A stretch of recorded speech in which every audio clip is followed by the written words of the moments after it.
and Mama Ireti. She kept feeding the calabash, not with food, but with attention, with fear, with silence. Because in her small hut, far from the village square, the calabash had begun to give her everything she ever lacked. Every morning, new things appeared in her hut. Bags of gari, bundles of money, fresh clothes, stitched in patterns she never owned. At first, she gave the food to the hungry. It felt like the right thing to do. But the more she gave, the more came back, in double, in triple. One day she gave a whole basket of yams to a crippled man.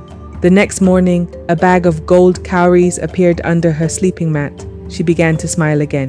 Her cheeks filled out. Her bones stopped aching. She even sang, "O river spirit, gift of day, feed the mouth that fades away. Let my tears no longer fall. Hear your daughter when I call."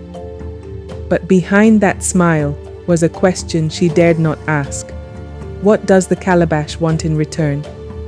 It didn't take long before the village elders noticed something strange.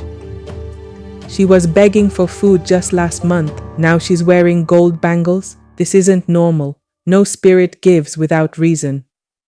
Elder Dogo said. Have we asked the gods? Has the oracle said anything? Elder Kelechi asked. But even the oracle stayed quiet. Then came a knock at Mama Ireti's door. Late one night, she opened the door. Two young men were standing outside. Mama, please, my family hasn't eaten in 2 days. Do you have anything to give us? Mama Ireti turned to look at the calabash. It gave off a soft pulse, just once, like it was alive. She handed them some dried meat and gari, enough food to last them for a week. The man bowed deeply, with tears in his eyes. That night Mama Ireti slept peacefully. But at midnight, the calabash whispered again, like a woman's whisper.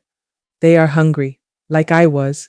They forget easily, like he did. Feed them. But remember, you owe me. Mama Ireti sat up in bed, shaking. Mama Ireti whispering, who is speaking? There was no answer, just the sound of something dripping. But when she looked, the floor was dry. That same night she had a dream. She saw a huge river, and it was flowing with blood. Children were playing in it, splashing and laughing. And in the middle of the river stood a girl. Her eyes were empty. Her body looked broken. She was holding a calabash in her hands. The girl stared at Mama Ireti and spoke in a quiet voice. Give back what you took, or I will take even more. Mama Ireti woke up screaming. Her sleeping mat was wet. But it wasn't sweat. It was blood. The next day, Mama Ireti slowly walked to the home of Baba Oje, the village healer. He looked at her hand, the same hand that the calabash had burned. A strange mark was now there. Baba Oji.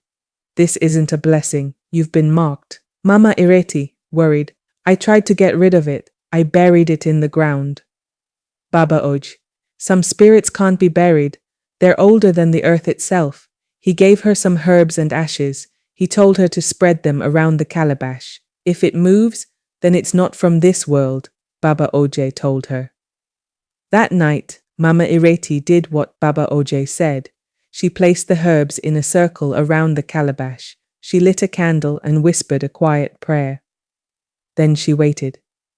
Midnight came. The candle went out. The herbs suddenly caught fire, and the calabash rose about 2 inches off the ground. It floated, turned slowly in the air. Then it fell. The calabash whispered, You cannot leave me, not until I finish what I started. Mama Ireti cried, not for herself, but for the people of the village. The next morning, Mama Tunji came running, tears in her eyes. Her son had collapsed after eating food Mama Ireti had given them. He was cold, shaking, talking in his sleep, saying strange things. He's speaking in strange voices. He says there's a girl with bloody eyes watching him, Mama Tunji said, terrified. Mama Ireti didn't say a word. She closed her door, and for the first time, she prayed, not to the gods, but to the calabash. That night, the calabash was quiet. No whispers, no blood, no strange movements. But Mama Ireti knew something was coming. This was the silence before the storm. She sat near the fire and whispered, What are you? What have I done? The wind blew through her window, the flame flickered, and in the shadows, a figure appeared, a girl, pale, wounded. You gave me life again, But I want justice. The spirit girl said,